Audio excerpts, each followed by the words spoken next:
নমস্কার, কেমন আছেন সবাই? আপনারা আছেন শিবের সাথে।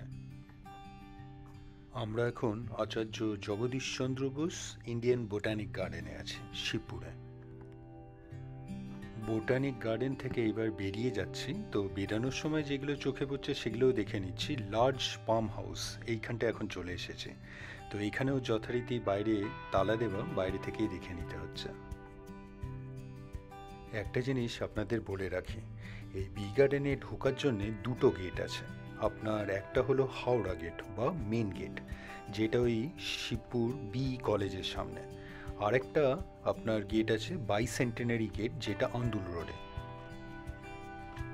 ইনফ্যাক্ট আমার এইসব কিছুই জানা ছিল না, কোন গেট দিয়ে ঢুকেছি সেটার নাম পর্যন্ত জানা ছিল না। এখানে একটা সুন্দর লেক পড়লো, এটার নাম হলো দিওয়ান লেক। আমি ঢুকেছিলাম মেন গেট দিয়ে, হাওড়া গেট দিয়ে, আর বি গার্ডেন ঘুরতে ঘুরতে চলে গেছিলাম বাইসেন্টেনারি গেটে। তো সেইখান দিয়ে বেরালে প্রবলেম হয়ে যেত, কারণ আমার স্কুটারটা ছিল ওই মেন গেটের কাছে। তো এই বাইসেন্টেনারি গেট থেকে মেন গেট যেতে কিন্তু আপনার হাঁটা পথ প্রায় 30 থেকে 40 মিনিট, অনেকটাই। তার উপর বেশ ভালো খিদেও পেয়ে গেছে। আচ্ছা, ঘড়ি দেখে যা বুঝতে পারছি, ভেবেছিলাম বি গার্ডেনে 1 থেকে 2 ঘন্টা ঘুরবো, ঘড়ি বলছে প্রায় 4 ঘন্টা ঘুরে ফেলেছি। 4 আওয়ার্স। আপনার 11:15টায় ঢোকা হয়েছিল, এখন বাজে প্রায় 2:45।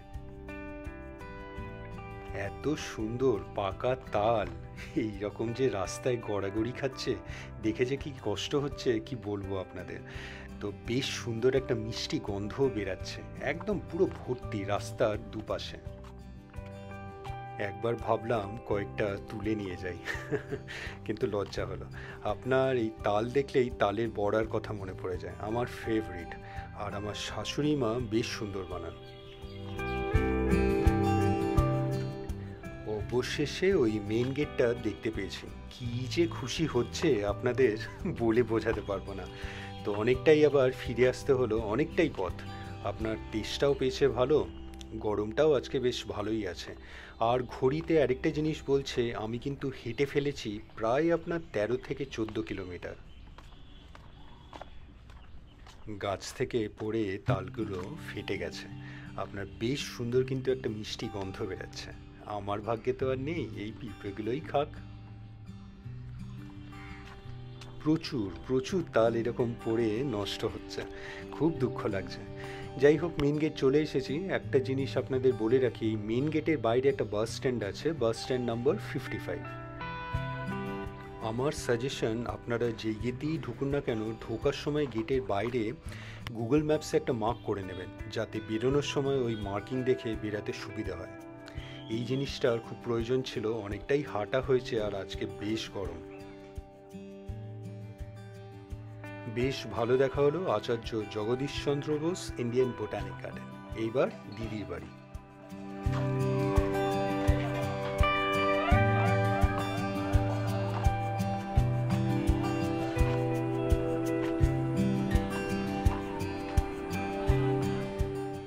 চলে এসেছি শিবপুরের মন্দিরতলা বাস স্ট্যান্ড। এইখান থেকে দিদির বাড়ি হাঁটা পথ 1 থেকে 2 মিনিট।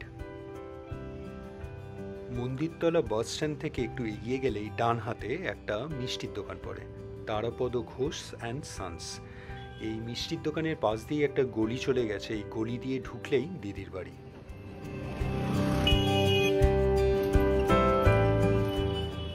পৌঁছে গেছি দিদির বাড়ি। আগে লাঞ্চটা সেরে ফেলি, বেশ ভালো খিদে পেয়ে গেছে। তারপরে দিদির একটা সুন্দর বুটিক আছে, কৌস্তুরী বুটিক, সেটা আপনাদের দেখাচ্ছে। প্রচুর প্রচুর কালেকশন, আর হবেই না বা কেন, পুজো যে সামনে। তো আমি তো শাড়ির খুব একটা নাম জানি না, তবে দিদি যখন দেখাচ্ছিল সবাইকে, এই কয়েকটা সিল্ক শাড়ি আমার বেশ পছন্দ হলো, ওইগুলোরই কয়েকটা ভিডিও নিয়ে নিলাম। দিদির যে একটা বুটিক শপ আছে সেটা জানা ছিল, তবে এত সুন্দর সুন্দর যে কালেকশন, এটা আজকেই জানতে পারলাম।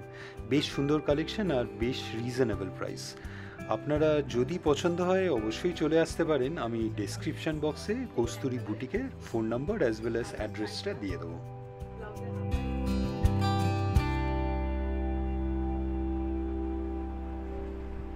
ড্রয়িং করি, ড্রয়িং করে নিয়ে ড্রয়িংটা যেই হয়ে যায় তার মধ্যে আমরা মোম গলাই, সেই মোম দিয়ে তুলি দিয়ে আমরা প্রত্যেকটা জিনিস আঁকতে থাকি। আঁকা যেই হয়ে যায়, আঁকার পরে এরপরে আমরা কী করি, কালারিং করতে থাকি। সেই কালারিংগুলো প্রত্যেকটা মাল্টি কালারে দিই। লাস্টে পুরো ওয়্যাক্স ভর্তি শাড়িতে হয়ে যায়। লাস্টে আমরা পুরো ডাই করি, যেটা মেন কালার হয়। আর তার আগে তো আমরা কালারিংগুলো করেই দিয়েছি, ছোটো ছোটো করতে গিয়ে মোম দিয়ে ঢেকে দিয়েছি কালারগুলো করে করে ছোটোগুলোতে, যখন তুলি দিয়ে বাদ বাকি। তারপরে গরম জলে পুরো ওটাকে ওয়াশ করা হয়, করে আমরা কমপ্লিট করি শাড়িটাকে। এই যে কিছুই তো বুঝি না শাড়ির ব্যাপারে, তাই দিদি বুঝিয়ে দিচ্ছিল কোনটা অ্যাসিড ওয়াশ প্রিন্ট, তারপরে ফ্যাব্রিক প্রিন্ট। তো এই ফ্যাব্রিকের ওপর ডিজাইনসগুলো কিন্তু অদ্ভুত রকমের সুন্দর, দারুণ সুন্দর লাগছে আমার। প্রত্যেকটা নিউ থটে করি আর কি, কোনোটাই একরকম থাকে না। আর জেনারেলি এইগুলো আমি একটা এই বছর যেটা করি, নেক্সট ইয়ার সেটা আলাদা করে ফেলি। কোনোটাই আমার সব নিউ থট, নিজের মতো করে করি।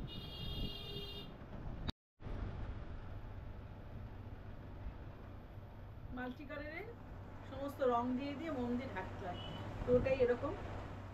আর এটা হচ্ছে আঁচলটা প্লেন, আর সারা গাটা এরকম, পাটটা এরকম।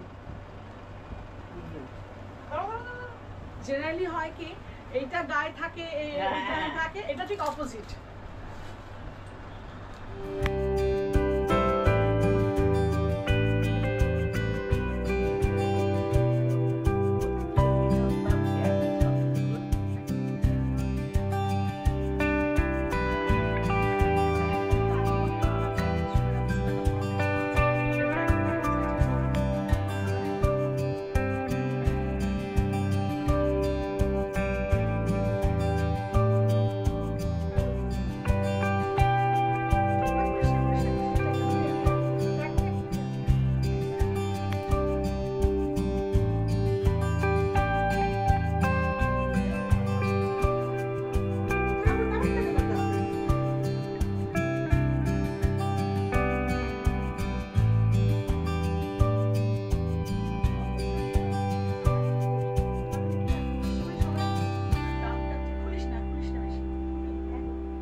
কালেকশানে খালি এই ফ্যাব্রিক আর অ্যাসিড ওয়াশই নয়, আরও অনেক কিছু আছে। সব শাড়ির তো নামও জানি না।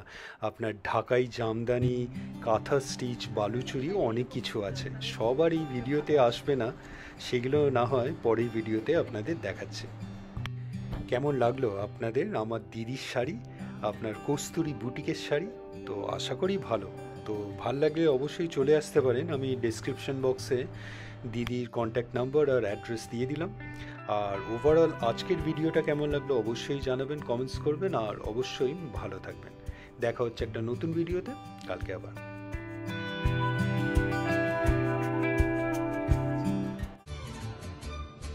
ভিডিওটা ভালো লাগলে লাইক, শেয়ার অ্যান্ড সাবস্ক্রাইব করবেন। আর সাবস্ক্রাইব করার সময় ওই বেল আইকনটা প্রেস করে দেবেন, তাহলে যখনই কোনো ভিডিও এই চ্যানেলে আপলোড হবে আপনার কাছে নোটিফিকেশন চলে যাবে। ভালো থাকবেন।